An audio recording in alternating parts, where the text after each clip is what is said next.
Ձեզ մատուցել մեր առօրյա կյանքին է վերաբերվում։ Իմ համոզմունքն այսպիսին է, որ քրիստոնեությունը դա տեսություն չէ, դա կյանք է, որ պետք է յուրաքանչյուրս ապրենք։ Եվ վերնագիրը նյութի այս է. ձեր այոն լինի այո եւ ոչը ոչ։ Մատթեոս ավետարան 5-րդ գլուխ 33-37 խոսքեր։ Հիսուսը սովորեցնում է իր աշակերտներին եւ այդ ուսուցման մեջ հետեւյալն է ասում. Դարձյալ լսել եք, որ ասվեցավ առաջիններին. սուտ երթում մի անիր, բայց Տիրոջը վճարիր քո երթումը։ Բայց ես ասում եմ ձեզ, բնավ երթում մի անիր, ոչ երկնքով, որովհետև նա աթոռ է Աստծո, եւ ոչ երկրով, որովհետև պատվանդան է նրա ոտքերի, եւ ոչ Երուսաղեմով, որ քաղաք է մեծ թագավորի։ Եվ ոչ էլ քո գլխով երթում արա, որովհետև կարող չես մեկ մաս սպիտակ անել կամ սև, բայց ձեր խոսքը լինի այո եւ ոչը ոչ, եւ սրանից ավելին չարիցն է։ Ինչ պատգամ է տալիս Հիսուսը։ Սուտ երթում մի անիր, բայց Տիրոջը վճարիր քո երթումը։ Նախ սուտ երթում բառի վրա կենտրոնանանք, հուներեն սա մեկ բառ է, որ էպիորկեո է կոչվում, հնչում այդպես եւ ունի հետեւյալ նշանակությունը. սուտ երթում տալ, երթմնազանց լինել։ Կոնտեքստից էլ պետք է որ հասկանալի լինի, որ խոսքը չի գնում խաբելու, այսինքն մի խաբիր, այլ Տիրոջը վճարիր քո երթում, այլ պարզապես եթե մի բան ասել ես, երթմնազանց մի եղիր, եթե մի бан խոսք ես տվել։ Ռուսերեն թարգմանությունն ավելի կարծես հասկանալի է, не приступай к клятве, но исполняй пред Господом клятвы так. Զանց մի եղիր երթումից։ Եվ հիմա Տեր Հիսուսն մեջ է բերում հին ուխտի խոսքը, որ ասում է գրված է սուտ երթում մի անիր, այլ Տիրոջը վճարիր քո երթումը, այսինքն երթմնազանց մի եղիր, ապա երթումը կատարիր, ինչ որ ասել ես, ինչ որ երթվել ես։ Եվ հետո շարունակում է. իսկ ես ձեզ սովորեցնում եմ հետևյալը. բնավ երթում մի անիր։ Արդյոք Տեր Հիսուսը փոխում է օրենքը։ Քիչ հետո կտեսնենք, որ փոխել չկա, պարզապես բացահայտում է այդ խոսքի իմաստը։ Հիմա բնավ երթում մի անիր, ինչ է իրենից ներկայացնում երթումը։ Բառանանը հետևյալ բացատրությունն է տալիս. հանդիսավոր հավաստում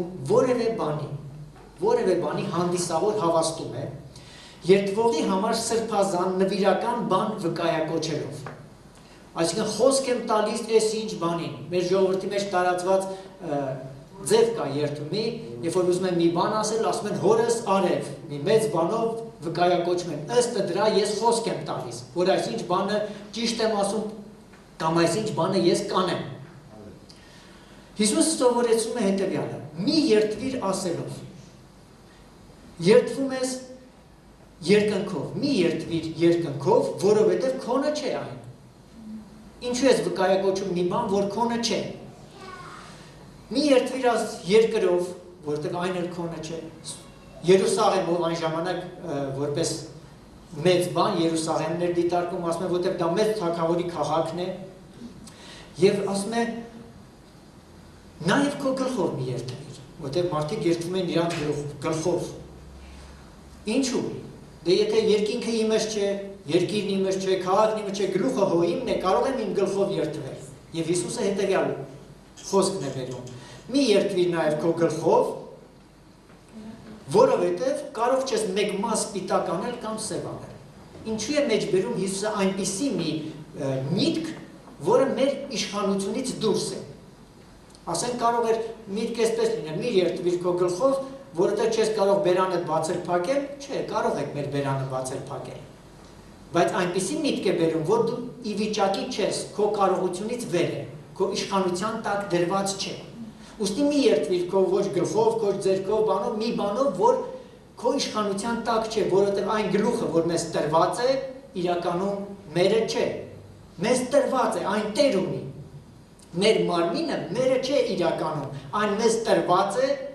այն տեր ունի եւ մենք պետք է այն ճիշտ ձևով օգտագործենք, ճիշտ ձևով կյանքի մեջ օգտվենք դրանից։ Այլ կերպ ասած Հիսուսն ասում է. մեծ բաներ մի խոսիր։ Այլ քո խոսքը լինի այո։ Եթե այո ես ասում, այո, վերջ։ Եթե ոչ, ոչ։ Եվ եթե ասել ես այո, ինչ բանի համար որ ասել ես, պիտի այն անես եւ անես այնպես, ինչպես որ ասել ես։ Իսկ եթե սրտիդ մեջ գիտես, որ դու այն չես կարող անել, ուրեմն այո էլ մի ասա։ Եվ հետո ոչ արա, որտեղ կասես այո եւ կլինի վերջում ոչ։ Մեկ խոսքով ասած, խոսքիդ տեր կանգնիր։ Տիրոջ քարոզչությունը այս է։ Խոսքիդ տեր կանգնիր առանց մեծ բաներ վկայակոչելու։ Ասեցիր արա։ Եվ խոսքի բանալին հետևյալն է, որ ասում է Տիրոջը վճարիր քո երթումը։ Ոչ թե ընդհանրապես մի երթվիր դրա վրա է դրած շեշտը, այլ Տիրոջը վճարիր քո երթումը։ Նախ ինչ որ խոստացար, Աստված լսեց։ Մեր բերանից յուրաքանչյուր դուրս եկած խոսք լսում է Աստված եւ ցանկացած խոստմունքին Աստված ուշադրություն է դարձնում։ Եթե դու մի բան խոստացար, նա ուշադրություն է դարձնում։ Դու քո խոսքին տեր ես, թե ոչ։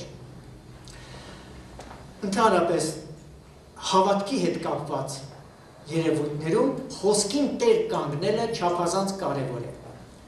Աստված ինքը իր խոսքին տեր է։ Նա եթե մի բան ասեց, անպատճառ կկատարի։ Սրա համար էլ Հիսուսն ասում էր Աստծո հավատքն ունեցեք։ Ինչու՞, նա որ ասում է, անում է։ Եվ եթե մենք էլ մեր խոսքի տեր ենք կանգնում, մեր մեջ մի նպաստավոր հող է ձևավորվում հավատքի համար։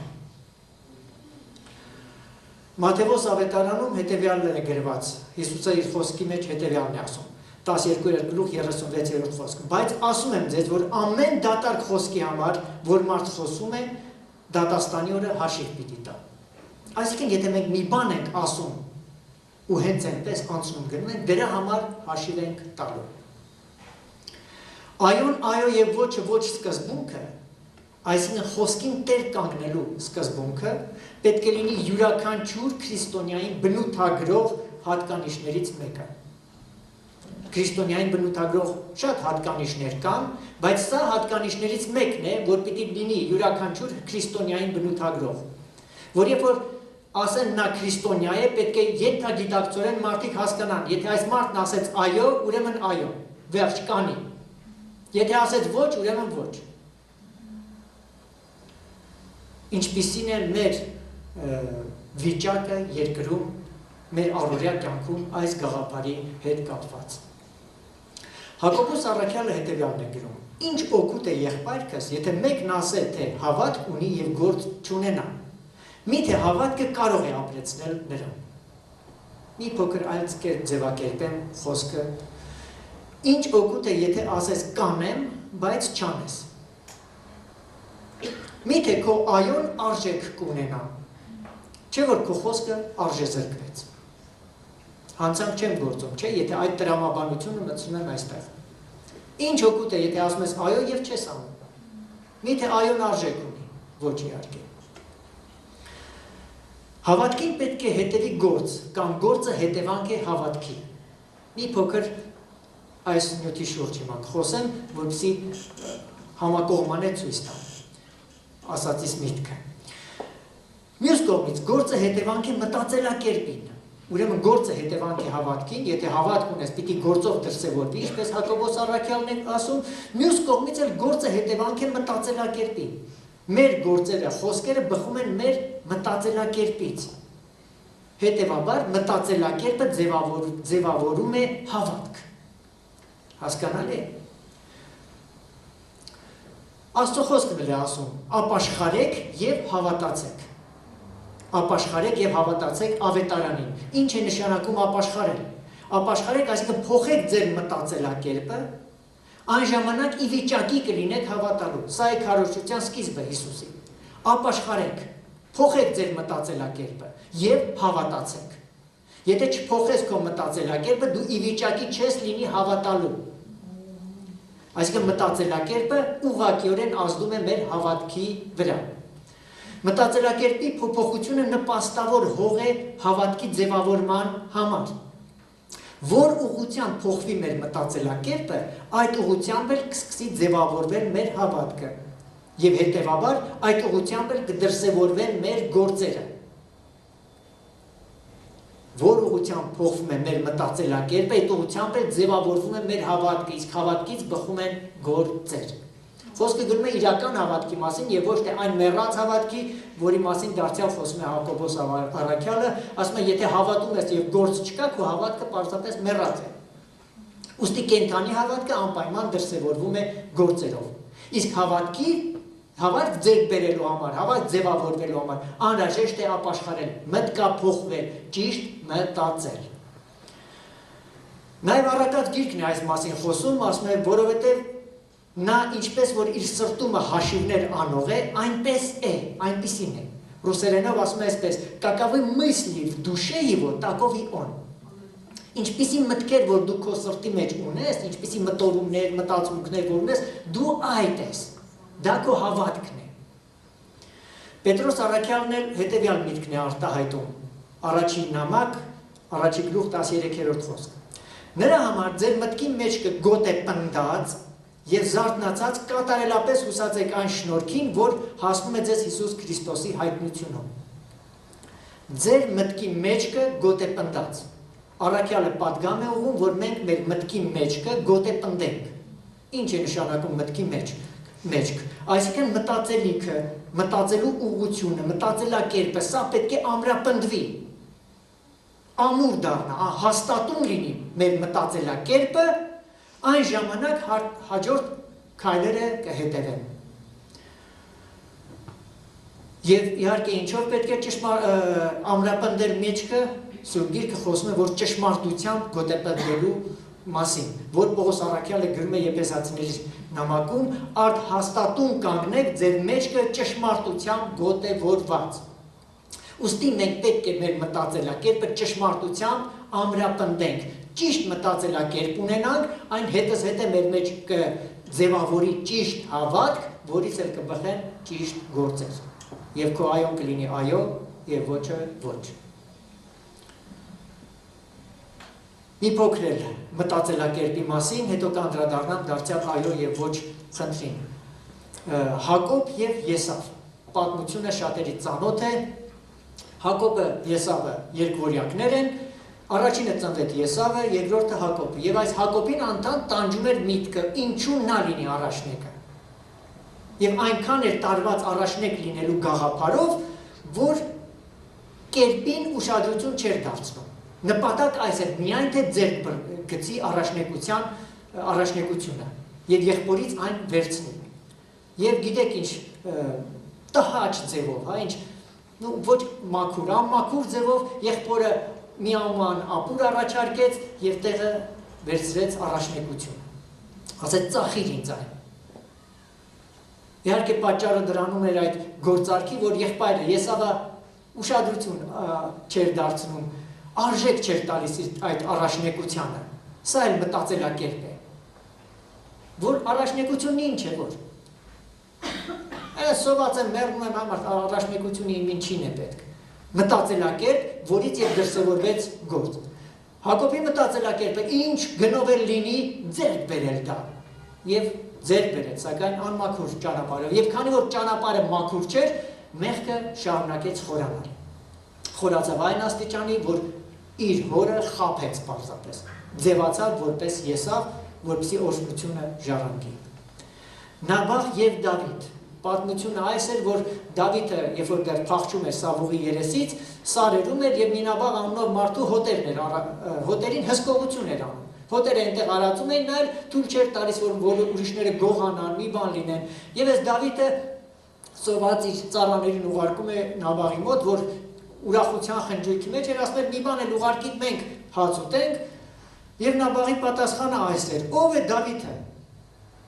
ով է Հեսեի որդին, այս օրերին շատացել են իրենց տերերից փախչող ծառաները, ով է նա, որ ես մի բան էլ իրան ուղարկեմ, ով է Դավիթը։ Դա բարձ մտածելակերպ, գոնե թե մեկ մարդ, որ պահապանություն է արել քո հոտերին։ Հետագայում ծառաները այդ բանը վկայում են, այդ մարդիկ մեզ հետ շատ լավ էին եւ մեզ վնաս չտվեցին եւ որքան ժամանակ դաշտում նրանց հետ շրջեցինք, մեզանից մի բան չկորավ։ Լավ, այսքանը իմանալուց հետո գոնե չես մտածում, թե փախել է, չի փախել տերից, բայց այս մարդը լավ բան է արել։ տիրություն է արել, արի մի բան ուղարկեմ սրա, մի նվեր ուղարկեմ սրա։ Սա մտածելակերպ է։ Եվ քանի որ այս մարդը իր մտածելակերպը չփոխեց, մնաց նույն մտածելակերպի մեջ, ինչ-ինչ պատճառներով, չփոխվեց, չապաշխարեց այսօրվա նոր կտակարանյան տերմինով ասած։ Մեծ վտանգի առջև կանգնեց։ Դավիթը պատրաստ էր ոչնչացնել իր սերունդի բոլոր արուներին։ Հիմա Աբրահամին տեսնենք։ Աբրահամը գործում էր հավատքով, որը դարձյալ հետևանք էր իր առողջ մտածելակերպին, որի մասին Պողոս առաքյալը գրում է Հռոմեացիներից նամակում, իր մտքում համոզված էր, թե նա որ խոստացավ, կարող է եւ անել։ Սա մտածելակերպ էր Աբրահամի մոտ, եւ այդ մտածելակերպից հավատքը դրսևորվեց։ Պատրաստ էր զոհաբերել իր որդուն, հաստատ համոզված լինելով, որ Աստված կարող է մեռելներից էլ նրան հարություն տալ։ Պողոս առաքյալ Տիմոթեոսին ուղղված նամակում հետևյալն է գրում. Այդ պատճառով էլ կրում եմ այս չարչարանքները, բայց ամոթ չեմ համարում, որովհետև գիտեմ ում եմ հավատացել։ Համոզված եմ, որ նա կարող է իմ ավանդը պահել, մինչև այն օրը։ Այս մարդը ունի համոզմունք, այս մարդը ունի մտածելակերպ, որի հիման վրա ձևավորվել է իր հավատքը եւ այն դրսևորվում է գործերով։ Նա չի ուրանում Տիրոջը, գիտի ում է հավատացել։ Մեր քարոզները, այդ ցանկացած քարոզ լսելուց մեր մեջ ձևավորվում է մտածելակերպ։ Սրա համար Հիսուս չի ասում, Հիսուսը ուշադրություն դարձրեք, թե ինչ եք լսում։ Ցանկացած քարոզ մեր մեջ ձևավորում է մտածելակերպ։ Տեսեք, եթե ճիշտ քարոզը մեր մեջ ճիշտ մտածելակերպ է ձևավորում, ապա սխալն էլ բնական է սխալ բան։ Գործք առաքելոց 26-րդ գլուխ 28-րդ խոսք։ Սա այն դրվագն է նկարագրում, երբ որ Պողոս առաքյալը արդեն շղթաներով կապված Ագրիպաս արքայի առջև քարոզ է տալիս։ Եվ Ագրիպասը Պողոսին հետևյալն է ասում. Քիչ է մնում ինձ էլ համոզես, որ քրիստոնյա դառնամ։ Պողոսը այնքան ճշգրիտ է քարոզում ավետարանը, որ Ագրիպասը արդեն այդ խոսքերից ձևավորված իր մեջ մտածելակերպից արտահայտվում է. Քիչ է մնում ինձ էլ քրիստոնյա դարձնես։ Եվ հիմա տեսնենք հակառակը, սխալ քարոզչությունը, Գաղատացիներին ուղղված նամակ, առաջի 3-րդ գլուխ, առաջի 2-րդ խոսքեր։ Ով անմիտ գաղատացիներ, ով կախարդեց ձեզ, որ ճշմարտության չհնազանդվեք, որոնց համար աչքերի առաջին նկարագրվեցավ Հիսուս Քրիստոսը խաչված ձեր մեջ։ Այս միայն կամենում եմ սովորել ձեզանից, օրենքի գործերից ընդունեցիք հոգին, թե հավատքի լսելուց։ Մինչ այս նամակ գրելը Պողոս առաքյալը Գաղատիայում շրջել է, քարոզել է ավետարանը, մարդիկ հավատացել են ճշմարտության խոսքը լսելով, հավատացել են, հավատալուց հետո Սուրբ Հոգին են ընդունել, անցել է ինչ-որ ժամանակ, ուրիշ մարդիկ են եկել եւ դարձյալ քարոզել են, քարոզչություն խոսք է հնչում։ Մարդկանց մեջ փոխվել է մտածելակերպը եւ այս մարդիկ սկսել են այլ կերպ շարժվել, որի համար Պողոսը գրում է. ով անմիտ գաղատացիներ, միտք ինչի հետ է կապված։ Չի ասում անզգամ գաղատացիներ, չգիտեմ ինչ, անհավատ գաղատացիներ, անմիտ գաղատացիներ։ Չեք մտածում, ձեր մտածելակերպը ինչու փոխեցիք։ Ահա թե որքան կարևոր է, թե ով է քո ուսուցիչը եւ ինչպես է նա մեկնում եւ սովորեցնում քեզ Աստծո խոսքը։ Տիմոթեոսին ուղղված նամակում հետևյալն է Պողոսը գրում, բայց դու հաստատուն մնա այն բաների մեջ, որ սովորեցիր եւ հավատացիր, իմանալով թե ումից սովորեցիր։ Պիտի իմանաս ով է քո ուսուցիչը, ով է քեզ փոխանցում Աստծո խոսքը։ Հռոմեացիներից ուղղված նամակ դարձյալ։ Եղբայրներ, աղաչում եմ ձեզ, որ զգուշանաք նրանցից, ովքեր հերձվածներ եւ գայթակղություններ են առաջացնում։ Այն վարդապետությունից դուրս, որ դուք սովորել եք։ Ուրեմն հերձվածողությունն ու գայթակղությունը վարդապետությունից, ուսմունքից դուրս է։ Դուրս, որ դուք սովորել եք եւ նրանցից հեռու մնացեք։ Այդպիսիները մեր Տիրոջը Քրիստոսին չեն ծառայում, այլ իրենց որովայնին։ Եվ պարզամիտների սրտերը քաղցր խոսքերով եւ գովասանքներով են մոլորեցնում։ Սա ծանոթ խոսք է թե ոչ։ Պարզամիտների սրտերը քաղցր խոսքերով եւ գովասանքներով են մոլորեցնում։ Գայթակղություններն ու հերձվածողություններ տարածողները տարածողներին բնորոշ է այս հատկանիշը խոսքի մեջ, որ նրանք քաղցր խոսքեր եւ գովասանքի խոսքեր շատ են շռայլում։ Շատ են շռայլում։ Ուստի եւ այդ շռայլանքը, որ մարդուն հաճելի է, երբ իրեն գովում են, այդպես էլ այդ գովասանքի տակ մտցնում են հերձվածողությունները։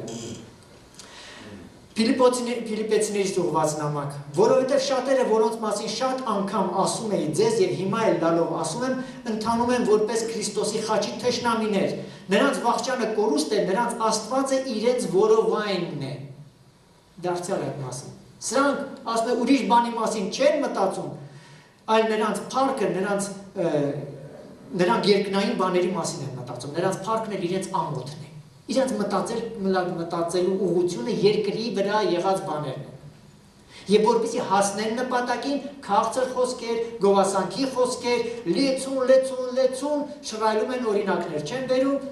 սրանով փորձում են բթացնել մարդու զգացողությունը, զգայարանները, արթուն վիճակը եւ հերձվածողությունները առաջ բերել։ Ինչու եմ խոսում այսքան մտածելակերպի մասին, որովհետև եթե չհասկանանք եւ չպատկերացնենք ցանկացած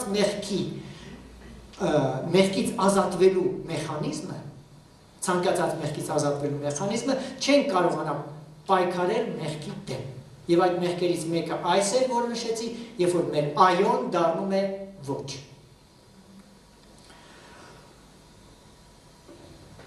Պողոս առաքյալը Եբրայեցիներին գրում է այսպես. «Տակավին մինչև արյուն թափելու չափ պատերազմելով հակառակ չկեցաք մեղքին»։ Թե ինչքան կարևոր է մեղքին հակառակելը։ Հիմա վերադառնանք դարձյալ Տեր Հիսուսի ուսմունքին, որ ասեց. «Ձեր խոսքը լինի այոն այո եւ ոչը ոչ»։ Ինչպես նշեցի սկզբում, այս խոսքի բանալին սուտ երթում մի անիրն է։ Սուտ երթում մի անիր, բայց Տիրոջը վճարիր քո երթումը։ Բանալին այս է, սուտ երթումից հետո վճարիր, մի անիր, վճարիր։ Այսինքն մի բան, որ ասել ես, արա, ոչ թե թարապես սուտ խոսելու մասին։ Հիսուսն իր աշակերտներին հետևյալն է նայես սովորեցնում։ Նախ զգուշացեք փարիսեցիների խմորից, որը կեղծավորություն։ Եվ մեկ ուրիշ տեղ այսպես է ասում. Մովսեսի աթոռի վրա նստեցին դպիրներն ու փարիսեցիները,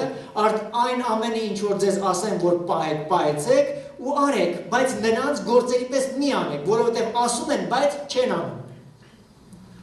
Զգուշացում է այս գաղափարը, ասում են, չեն անում։ Այո եւ ոչ։ Ասում են այո, անում են ոչ։ Հիմա այս այոն ասելը եւ ոչ անելը ունի իր տարբերակները, իր պատճառները։ Առաջինը, ինչպես վերևում կարդացին, կեղծավորությունն է։ Մարդը նպատակ ունի ցուցադրվելու։ Հիսուսը այն կոչում էր կեղծավորություն։ Ցուցադրվելու համար շռայլում է այոները, սակայն ընդամենը ցուցադրվել նա միտք էլ չունի այն անելու։ Պարզապես այո է ասում, որպեսզի երևա թե նա ինչպիսին է։ Երկրորդ պատճառը դա խաբեությունն է։ Մարդը կանխավ գիտի, որ չի անելու եւ ասում է խաբելու նպատակով։ Այո է ասում խաբելու նպատակով։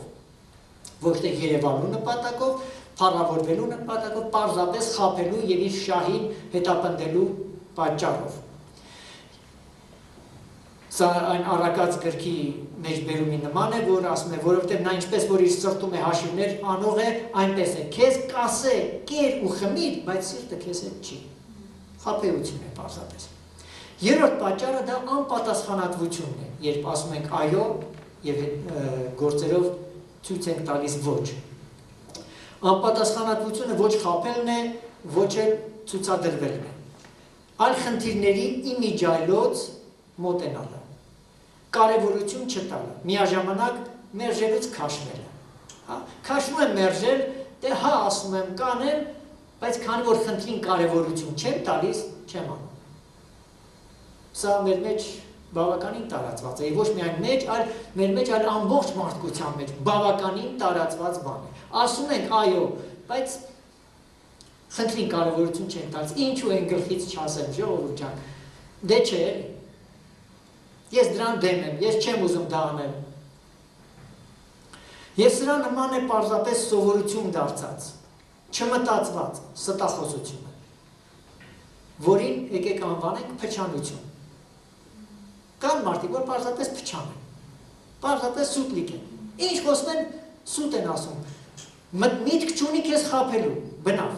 փառավորվելու միտք չունի, ինքը, որ ասենք, անպատասխանատու է չէ, պարզապես բնավորություն է սուտ խոսելը։ Դու կարելի ասել ես շատ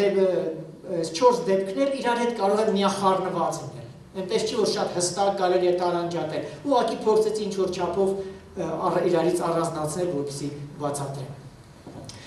Այնպես որ սրանք բավականին լինում են իրար խառնված։ Սակայն բոլոր դեպքերի համար, անկախ թե ինչպիսին է, եւ եթե ինչ-որ դեպք էլ կա, որ ես մտքովս չի անցել, որ նկարագրեմ, բոլոր դեպքերի համար, երբ մեր խոսքը այոն ոչ է դառնում, Հիսուսը մեկ բան է ասում. մի երթվիր, այլ քո խոսքը լինի այոն, այո եւ ոչը ոչ, ես սրանից ավել չարիցնեմ։ Այլ կերպ ասած, անվնաս, անշար, ռուսերեն ասում են բեզաբիդնի, սուտ չկա։ Սուտը սուտ է։ Եվ սուտի ակունքը աղբյուրը չարն է, որից եւ մեզ անհրաժեշտ է ազատվել եւ ոչ միայն մեզ, այլ բոլոր նրանց, ովքեր որ լսում են։ Պետրոս առաքյալը հետևյալն է գրում իր նամակում. արդեն գցելով ամեն չարություն եւ ամեն խաբեություն եւ կեղծավորություն եւ նախանձ եւ ամեն չարախոսություն, այնին վերը նշած կետերի համաձայն, ճիշտ իմ նշած կետեր ես խոսքի համաձայն, չարություն, խաբեություն, կեղծավորություն, որոնք սուտի ակունք են, որոնք կարող ես ասել այո ինչ-ինչ պատճառներով եւ անել ոչ։ Այս բոլորը դեն գցելով ամեն չարախոսության հետ մեկտեղ, նորածին երեխաների պես ցանկացեք այն բանավոր եւ անխարդախ կաթին, որ նրանով աճեք դեպի փրկությունը։ Սա անհրաժեշտ է դեն գցել։ Սրանք պետք է մեզանից հեռացնել։ Մենք չպիտի սրանց ասենք այո ու կանգնենք։ Չպետք է անտարբեր լինենք այս երևույթների նկատմամբ։ Հիսուսն ասում է, պետք է ապաշխարել, ապաշխարեք եւ ավետարանին հավատացեք։ Փոխեք ձեր մտածելակերպը։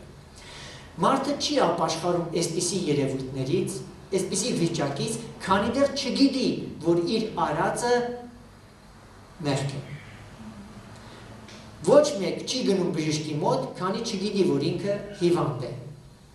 Եթե մարդուն ցույց չտաս իր հիվանդությունը, նա չի դիմի բժշկի, կմտածի, որ դա նորմալ է։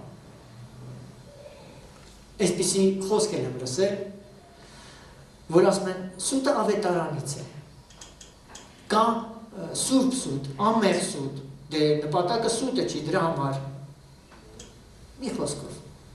ինչպիսի ձևակերպում էլ որ տանք, Հիսուսն ասում է, ձեր այոն լինի այո, ոչը ոչ, եթե ասել ես այո, այն պիտի լինի այո, և պիտի չլինի ոչ, Եփեսացիներին ուղղված նամակ, Եվ նոր մարդին հակեք, որ Աստծո պատկերի պես ստեղծված է ճշմարտության արդարությունով եւ սրբությունով, նրա համար դեն գցելով ստությունը, ամեն տեղ որտեղ կա այո եւ գործը ոչ, ստություն է ինքն իրենով։ Դեն գցելով ստությունը, խոսեք ճշմարտություն ամեն մարդ իր ընկերի հետ, որովհետեւ իրար անդամներ եք։ Մենք մեկ մարմին ենք որպես եկեղեցի եւ ամեն մեկս եկեղեցու մարմնի անդամներն ենք։ Այնպես որ պետք է հրաժարվել, պետք է ձերքազատվել այս գաղափարից, որ երբ որ մենք ասում ենք այո եւ անում ենք ոչ։ Փոխել մտածելակերպը, այդպես չմտածել, ազատվել, պետք է այոն դառնա այո եւ սա լինի բնորոշ յուրաքանչյուր քրիստոնյայի, աշխարհից բոլոր ծայրերում։ Ինձ պատմեն մի պատմություն, որ շատ տարիներ առաջ Արաբիայում, երբ որ մեկին բերում էին մի ապրանք էին թողնում իր մոտ, ասում էին խնդրում ենք, սա այս ապրանքին տիրություն արա, վաղը կգամ կտանեմ, եթե այդ մարդը ասեր այո, կարող էր վստահ լինել, որ երկրաշարժեր լինի, գողերներ գան, ով էլ ինչ լինի, նա իր կյանքի գնով իր խոսքին տեր կկանգներ եւ իր ասած այոն կպահեր։ Ցավոք սրտի այս դարում հակառակն է։ Արիթ են որոնում, որ այսպես ասած քցեն մարդուն եւ դրանով պարծենում են։ Պողոսն էլ է խոսում, ասում է, մինչև չարություն չանեն չեն քնի եւ չարությունով պարծենում են։ Սա պիտի չլինի քրիստոնյա մարդուն ոյցե կերպով առաջվող մի բան։ Երբ որ ասեցինք այո, պիտի անենք այո։ Եկեք կանգնենք Տիրոջ առջև